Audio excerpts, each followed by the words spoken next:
네. 이제 돌아오는 수요일, 수요일 날 제수요일입니다. 우리 제수요일은 사순절을 시작하는 첫날, 우리가 참회로서 함께 시작하는 사순절 첫 예배를 드리는 날이죠. 이 사순절 순례 여정을 앞둔 이번 주는 산상변모주일입니다. 산상변모주일. 그래서 예수님께서 예루살렘 향해서 마지막 십자가를 지러 가는 그 마지막 여정을 떠나시면서 제자들, 자기가 아끼는 제자 3명을 불러서 함께 변화산에 올라가셔서 자신의 변화된 모습을 보여주셨어요. 그 보여주신 이유는 이게 나의 참모습이라는 것을 알게 해주는 거예요. 내가 지금 인간의 몸을 입고 왔지만 나는 하나님이야 라는 것을 보여주신 것이죠. 그래서 앞으로 내가 고난을 당하고 십자가를 질 텐데 거기에 흔들리지 말아라, 두려워하지 말아라, 내 이 영광스러운 모습으로 너에게 다시 나타날 것이다 라고 말씀해 주시고 격려해 주시기 위해서 이 변화산에서 이 산상변모하셨던 모습을 보여주셨습니다. 이거는 부활을 미리 선포하신 거예요. 십자가의 길을 가시기 전에 나는 이런 신적인 존재다, 신이다 라는 것을 부활할 수밖에 없다는 것을 미리 보여주신 것입니다. 그러니까 지금 이 변화산에서 보여준 이 영광스러운 빛을 너희들 마음속에 품고 어두운 밤이 오더라도 너희들이 쫓겨다닐지라도 거기에 흔들리지 말고 그 어두운 밤을 이겨나가라는 주님의 격려의 메시지였던 것이죠. 이 주님의 부활의 빛을요, 어둠을 밝히는 횃불로 삼았던 사람들이 있었습니다. 바로 우리나라 초대교회 성도들이었습니다. 우리나라 기독교인들, 초대교회 성도들은요, 일제의 폭압에서 결연히 일어나서 비폭력 평화운동으로 제국주의를 온몸으로 맞서고 그들을 대항했습니다. 그 사건이 바로 3.1 만세운동입니다. 우리나라 믿음의 선조들은요, 일본 제국주의 치하의 그 어둠 속에서 이 부활의 영광을 소망하면서 정의와 평화를 선포하는 그 일을 온몸으로 해갔던 것이죠. 그래서 어제 3월 1일, 3.1절은 이 3.1운동이 있은 지 106주년 되는 해였습니다. 이 3.1운동은 미국의 윌슨이 선포한 민족 자결주의 원칙에 따라서 우리도 그럼 독립할 수 있어 라고 함께 우리도 독립하자고 독립을 선포한 날이죠. 이 3.1운동이 사실은 이 3.1운동을 통해서 대한민국이 시작됐어요. 3.1운동을 통해서 상해 임시정부가 세워지고 이 상해 임시정부는 민주공화정이었습니다. 그래서 대한제국에서 민주공화제로 정치적으로 정말 진일보하는 그런 계기를 만든 귀한 또 사건이기도 했고요. 또 뿐만 아니라 전 세계적으로 봐도 이 강대국의 신음함을 살고 있던 많은 그런 약소 국가들에게 새로운 희망을 주고 어떻게 맞서 싸워 나가야 되는지를 보여줬죠. 그래서 가까이는 중국의 오사운동에 직접적인 영향을 줬고 또 인도에 있는 간디에게도 영적인 영감을 줘서 그들도 비폭력 저항운동을 하게 한 것입니다. 그래서 이 3.1운동은요, 우리 민족만의 어떤 운동이 아니라 어떤 사건이 아니라 정말 인류 역사가 진일보하는 그러한 계기가 되는 그런 아주 위대한 사건이고 운동이었다는 것입니다. 그래서 우리나라 국경일들이 다 소중하지만 참으로 이 3.1절은 굉장히 소중한 날이고요. 특별히 기독교인들에게는 아주 특별한 날입니다. 왜냐하면 이 3.1운동 계기로 우리나라 기독교가 우리나라에서 그 위상이 굉장히 많이 높아지고 또 발전했기 때문에 그렇습니다. 3.1운동이 일어났던 그 1919년은요, 사실 기독교가 우리나라에, 개신교가 우리나라에 전래된 지 30년이 채 안 된 그때쯤이었어요. 그렇기 때문에 당시 대부분의 사람들은요, 다른 종교를 믿었습니다. 천도교가 제일 많았고요. 그 다음에 불교, 그리고 유교 이렇게 있었습니다. 그렇기 때문에 이 당시의 신흥 종교라고 할 수 있는 이 기독교는 정말 듣보잡 그 종교였어요. 믿는 사람도 얼마 되지 않는 그런 종교였습니다. 이렇게 이 한국의 초대교회 성도들은 아주 작은 성도였지만, 소수였지만 3.1운동의 기폭자가 되고 또 주도적인 역할을 다 감당을 했습니다. 여러분, 이거는요, 단지 애국심만이 아니었습니다. 여기에는요, 하나님께서 반드시 이 불의한 일본 제국주의를 심판할 것이라는 믿음이 있어서 그런 거예요. 왜? 성경이 그걸 얘기하고 있기 때문에. 그래서 이 땅 가운데 정의와 평화가 임하게 하실 것이라는 그 믿음이 있었기 때문에 이 일을 감당할 수 있었던 것이죠. 오늘 말씀 하박국 선지자의 말씀인데요. 하박국 선지자는 이스라엘이 아수르의 지배를 받던 시기에, 그리고 바벨론이 하려고 하는 그 시기에 활동하던 선지자였습니다. 이 포악한 아시리아의 그 통치 속에서 하박국은 하나님께 울부짖었어요. 울부짖었던 이유는 단 하나입니다. 단순히 나라의 회복이 아니라 이 제국의 폭력으로 인해서 이 하나님의 법이 무너지고 이 공의가 무너지고 있는데 하나님 도대체 뭐 하고 계시는 겁니까? 주님은 공의의 하나님, 평화의 하나님이라고 주님께서 말씀하셨잖아요. 근데 왜 가만히 침묵하고 계십니까? 라고 울부짖었던 것이에요.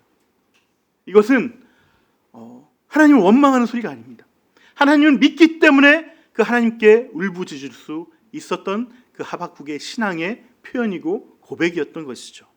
이와 마찬가지로 우리 한국의 이 초대교회 성도들은요, 일제히에서 무너진 이 모든 공의와 평화가 하나님이 반드시 응답하셔서 해결해 주시고 우리를 구원케 하신다는 것을 믿음으로 선포한 것이 3.1운동이었다는 것입니다.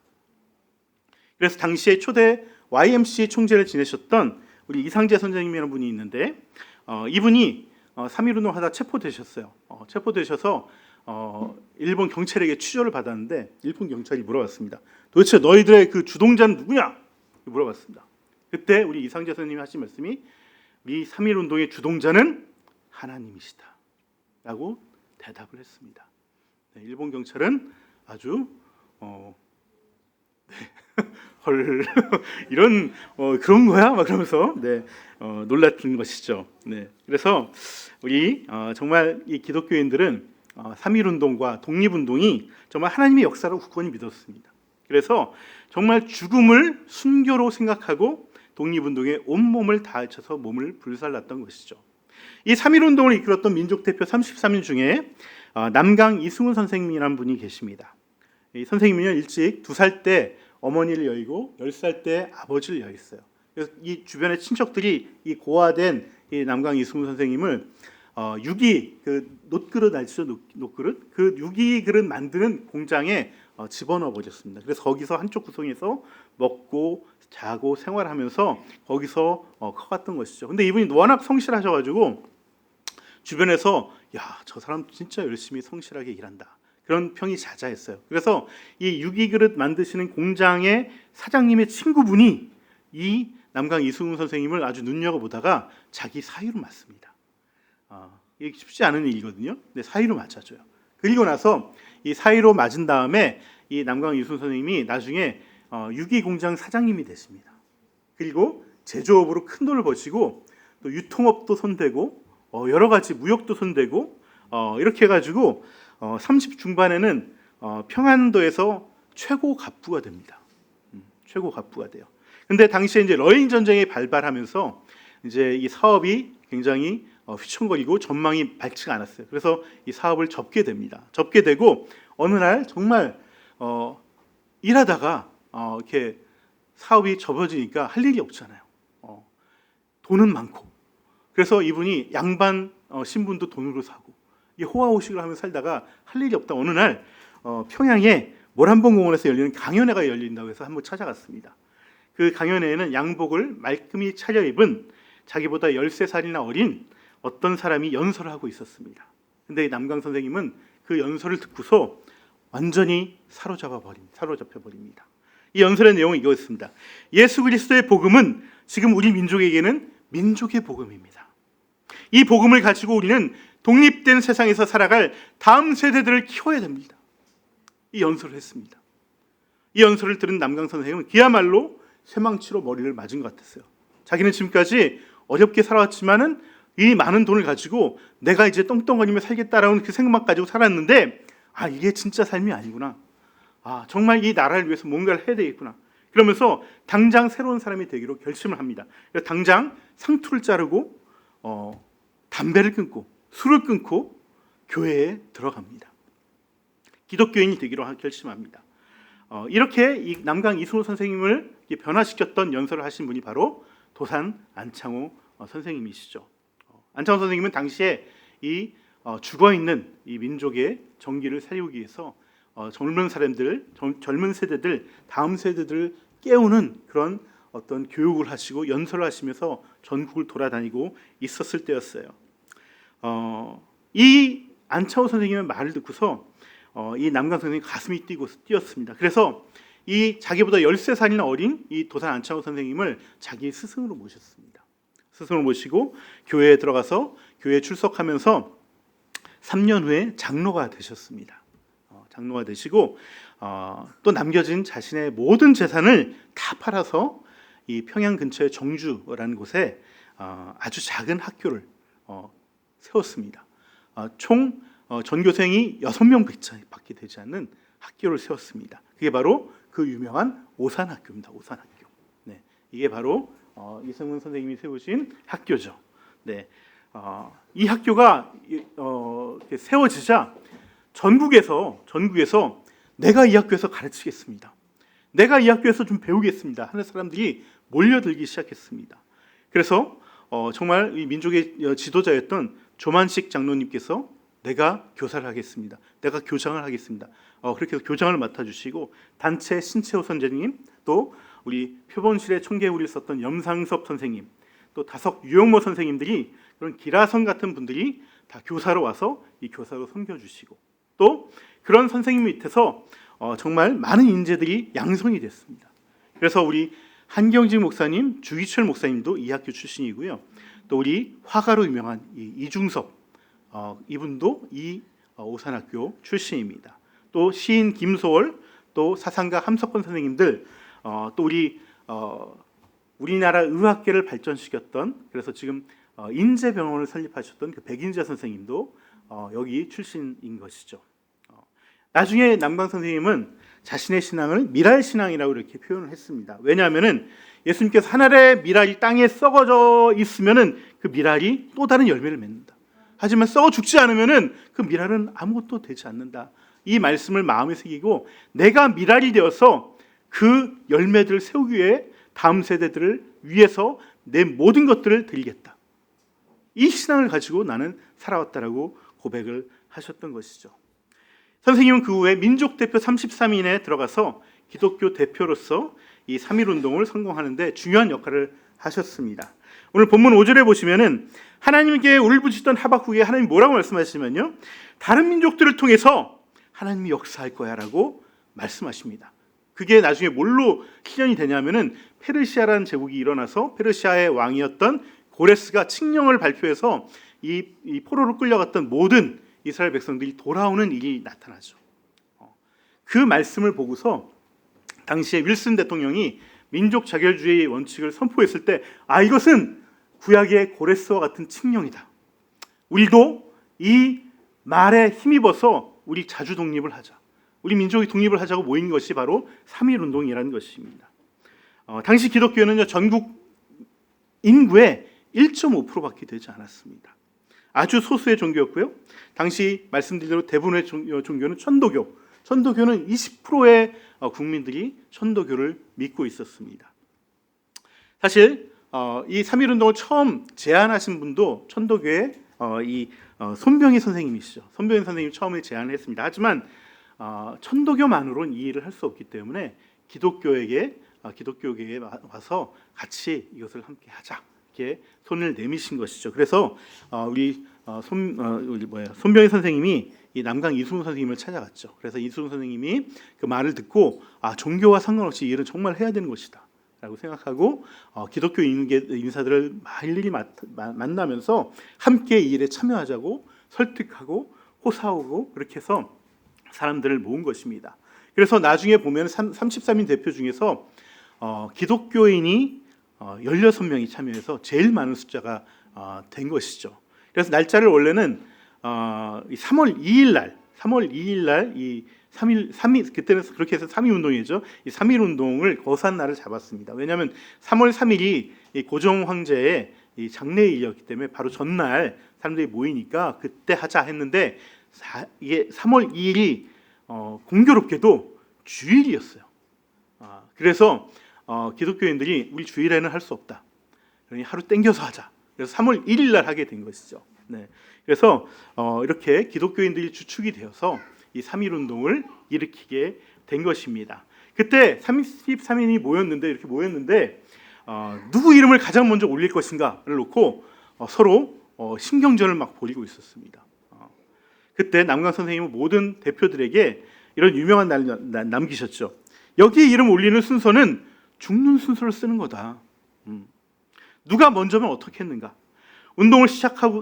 이 운동을 시작하자고 했던 손병희 선생님이 있으니 당신이 대표가 되시오. 제일 먼저 이름을 올리시오라고 말씀을 하셔서 손병희 선생님이 제1 명단에 올라가게 된 것이죠. 이거는 우리 남강 선생님께서 공을 세울 때는 정말 자신을 드러내지 말라는 예수님, 상석에 앉지 말라는 예수님의 말씀을 실천하셨던 그 신앙의 모습이었던 것입니다.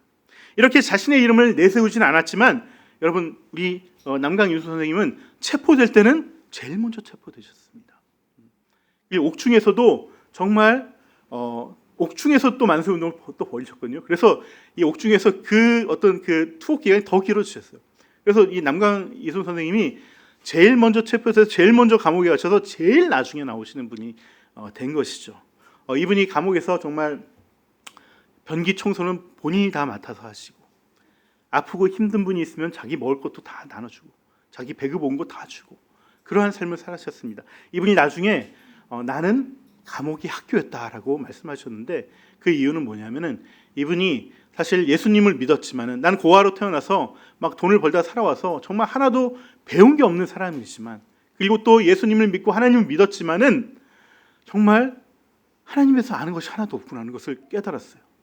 그래서 이 감옥에서 우리 남강 이순 선생님은 신구약을 30독을 하셨습니다. 그리고 복음서를 외우기 시작하셨어요. 그래서 내가 이 신앙이 기초가 다져진 것이 바로 이 감옥이었다. 사실 이 33인 대표들 중에서는 사실은 많은 분들이 사실은 변절을 했죠. 변절을 했지만은 우리 남강 이순 선생님은 끝까지 그 변절하지 않고 그 민족의 기계, 또 신앙의 기계를 지키셨던 이유는 내가 감옥에서 말씀 붙잡고 살았기 때문에 이렇게 할 수 있었다. 그래서 감옥이 내 학교다라고 고백을 하셨던 것입니다.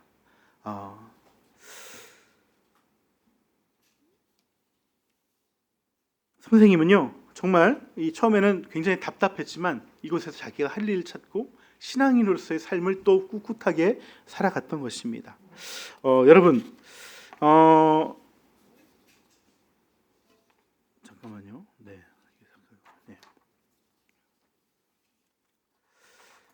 우리 남강 이순 선생님은 안타깝게도 이 광복을 보지 못하고 돌아가셨어요. 광복을 보지 못하고. 그래서 숨을 거두기 1년 전에 연설에서 이런 말씀하셨는데, 나는 정말 하는 게 하나도 없다. 나는 아무것도 모르는 일자 무식이지만 하나님께서 말씀을 알려주시고 기도를 통해서 알려주셔서 감동 주셔서 내 그 감동대로 했을 뿐이다 라는 말씀을 남기셨죠. 여러분, 이 남강 선생님이 받았던 감동이 뭐겠습니까? 바로 하나님이 이 시대 우리 민족을 보고 아파하시는 그 마음을 함께 느꼈던 것이 감동이 아니겠습니까? 이것이 성령의 감동 감화이고 성령님의 인도됨을 받은 것이죠. 불의한 세상에서 절대 하나님께서 침묵하시지 않으실 거라는 그 믿음을 가지고 하나님께 이 하박국이 부르짖었던 것처럼 그도 하나님의 아픔에 함께하면서 하나님의 뜻을 따라 사는 것이 진정 시대가 요구하는 믿음이라 여기고 그 길을 따라갔을 뿐이라고 이렇게 고백을 한 것입니다. 여러분, 이러한 시대의 믿음, 시대가 원하고 하나님이 원하시는 믿음을 가지고 살아갔던 사람들이 한국 교회는 너무나 많았습니다. 그래서 교회는요, 조직적으로 이 조국의 광복을 위해 선신했었고요. 일본은 모든 종교와 단체들 통틀어서 이 교회를 제일 위협적인 체제를 위협하는 위협적인 단체라고 보았습니다. 당시에 3.1 운동 끝에 천도교회 교당, 불교의 사찰, 유교의 사당, 이 많은 어떤 이런 종교 건물들이 있었지만은 사실 다 멀쩡했습니다. 교회 건물만, 우리 예배당만 전국에 80군데, 90군데가 다 불타고 없어지고 2,000명이 넘는 사람들이 잡혀가고 죽었습니다. 그만큼 가장 많은 정말 피해를 어떤 순교를 당하셨던 것이 또 우리 교회 초대교회 한국 초대교회 성도들이었던 것이죠. 여러분, 우리 한국교회 초대교회 성도들은요 그냥 운동회만 또 참여하지 않았습니다. 이 총회에서 교회마다 말씀을 정해 주셨어요.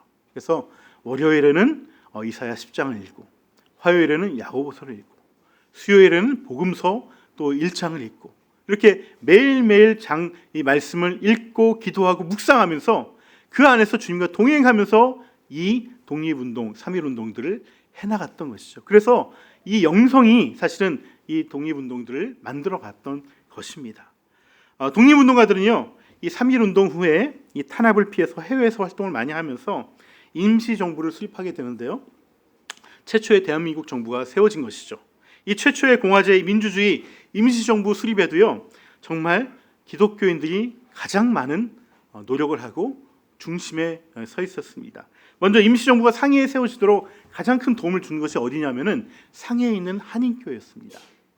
바로 이게 상해에 있는 한인교회 건물인데, 대부분 임시정부가 세워지기 전에 모든 회의를 여기서 했고요, 모든 것들을 물심양면으로 다 섬기고 다 제공해줬던 것이 바로 상해 한인 교회였던 것이죠. 1919년도 임시정부 수립을 위해서 29분이 모였는데요, 그 중에 11분이 기독교 신앙을 가지고 계셨던 분입니다. 우리 상해 임시정부 첫 어떤 설립을 주도했던 현순, 이분은 목사님이셨습니다. 상해 임시정부의 외무부 차관이었던 여운형, 또 임시정부 대외지원단을 이끌었던 조만식 장로님, 또 임시정부 국무총리를 역임했던 이동희 선생님, 이분은 전도사였습니다. 교회를 또 많이 세웠던 우리 재무부 총장이었던 최재형, 이분은 장로님이셨고요, 또 외무총장을 역임했던 김규식 장로님, 임시정부 초대 내무부 장관 역임했던 안창호 선생님, 또 임시정부 초대 대통령이었던 이승만 장로님. 물론 이승만 장로님에 대해서는 또 추후에 또 다른 또 여러 가지 일이 많았지만은 그건 나중에 제가 말씀드리려고 하고요.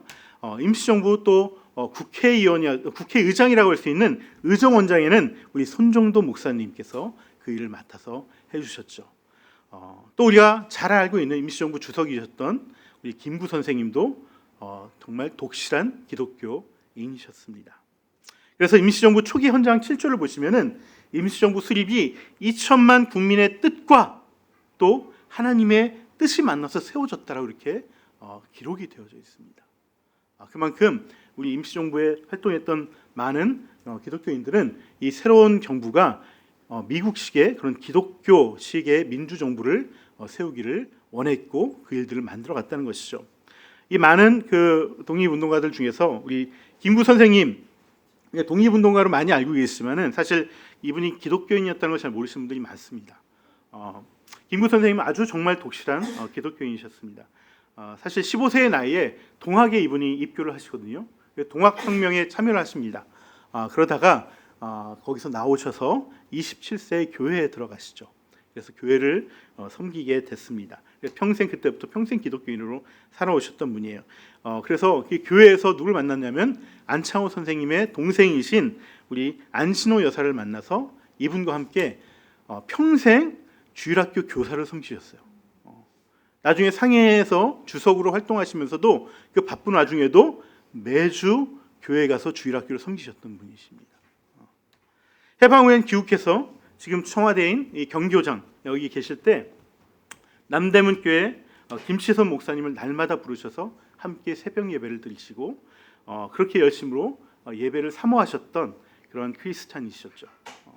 김구 선생님 어머니와 아내도 사실은 독실한 크리스찬이신데요. 아내 되신 최준래 여사님, 이분은 사실은 결혼해서 아내로 살았지만은 워낙 해외에서 우리 김구 선생님께서 활동을 많이 하셨기 때문에 같이 산 날이 거의 많이 없었습니다.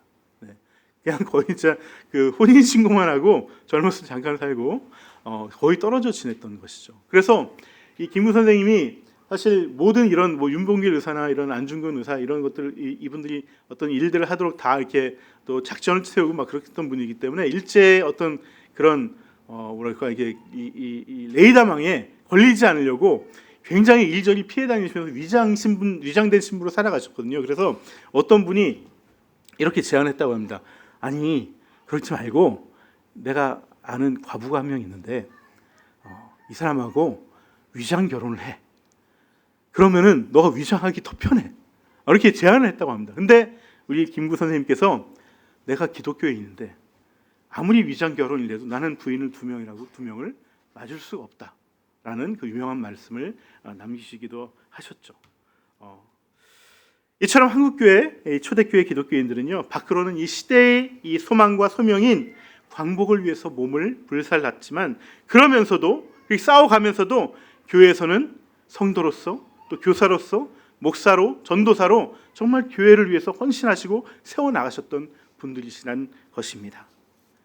한마디로 불의에 항거하는 정의에 대한 믿음과 마침내 하나님께서 광복을 주시겠다는 그 소망과 나라와 교회를 사랑하는 그 진정한 그 사랑을 가지고 이 시대가 원하는 믿음과 소망과 사랑을 가지고 세상에 빛을 밝히셨던 분들이라는 것이죠.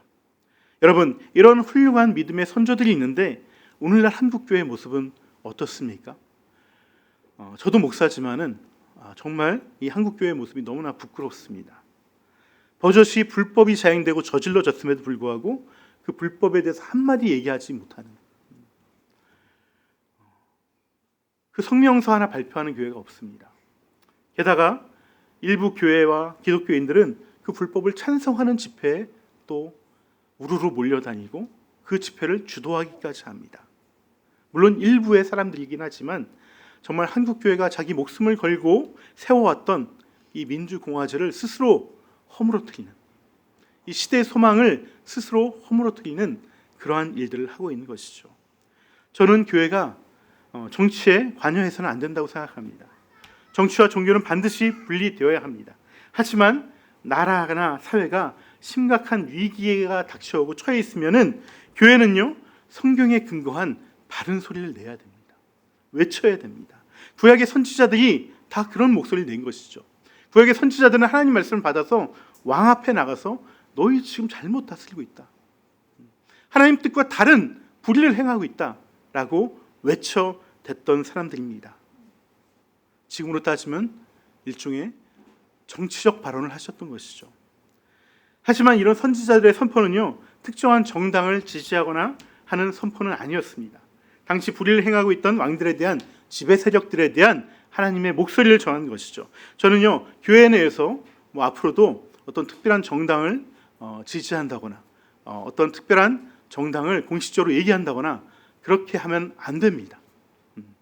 그거는 하나님 뜻하고 맞지 않고 이 교회의 모습하고 맞지 않습니다. 하지만 정치가 심각하게 부패되고 정말 계엄과 같은 이 폭력적인 사태가 정말 나타나는 이 불리한 상황에서는요, 교회가 선포를 해야 됩니다.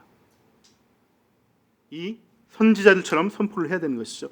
그렇게 안 하면요, 이 불의의 입을 닫으면은 세상에서 우리는 아무런 빛을 행할 수가 없고요, 또 결국 그 사회와 나라는요, 소돔과 고모라처럼 심판을 받을 수밖에 없습니다.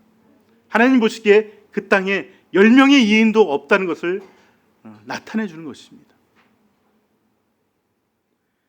한국교회는 이미 무너진 나라를 하나님의 말씀으로 다시 세우는데 자신의 몸을 불살랐습니다. 그것이 그 시대에 필요했던 믿음이고 또 소망이고 사랑이었기 때문입니다.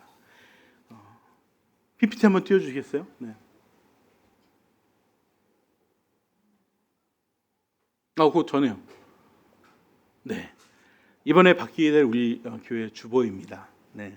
고우에 별이 빛나는 밤을 그림을 넣었습니다. 그 별이 빛나는 밤만 확대한 그림이 있죠? 네. 이게 바로 별이 빛나는 밤입니다. 네, 제가 좋아하는 그림이기도 한데, 고우는 한때 전도사셨죠. 이분이 전도사하면서 많은 아픔을 겪으셨습니다.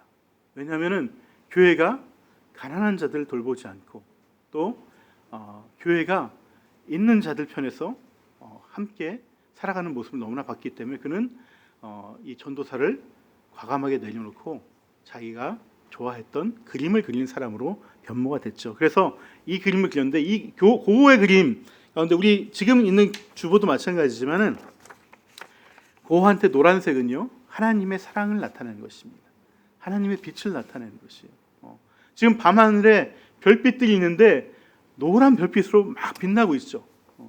이거는 하나님의 은혜와 하나님의 사랑이 이 땅 가운데 지금도 열심히 하나님께서는 이 땅 가운데 그 공의를 행하고자 하시고 그 사랑을 비춰주고 있다는 것입니다. 그런데 이 별빛과 정말 너무나 대조되는 곳이 있습니다. 바로 교회입니다. 고은은 교회가 이 땅 가운데 빛을 하나도 발하지 못하는 불 꺼진 교회가 되었다라고 이 그림을 그린 것이죠. 어두운 세상에 하나님이 그토록 바라시는 빛된 역할을 감당하지 못하고 있다고 이렇게 표현을 한 것입니다. 제가 주보에 이 고의 별이 빛나는 밤을 넣은 이유가 바로 이것이죠. 너희는 세상의 빛이라. 주님의 명령, 우리 하늘 닮은 교회가 잊지 않았으면 좋겠습니다. 그래서 우리 같은 작은 교회라도 목소리를 내야 되는 것이죠. 그래서 제가 현수막도 하나 걸었습니다. 그 현수막이 아까 그 현수막인데요. 네, 제가 웃은 이유는 열심히 해서 제가 열심히 걸었거든요. 네, 밑에서 안 보여요. 그래서 약간 좀 마음이 좀 아픈데, 네, 글을 너무 많이 넣은 것 같습니다. 네. 우리 시편 72편 7절 말씀이 정의가 꽃을 피우게 해주시고 저 달이 다 닳도록 평화가 넘치게 해달라고 왕에게 호소하는 시입니다. 우리 정치 지도자들에게 이 호소를 해야 되고요, 이 기도를 우리가 해야 되는 것이 이 시대에 우리가 가져야 될 믿음이고 이 시대에 우리가 비춰야 될 빛이 아닐까 생각을 합니다.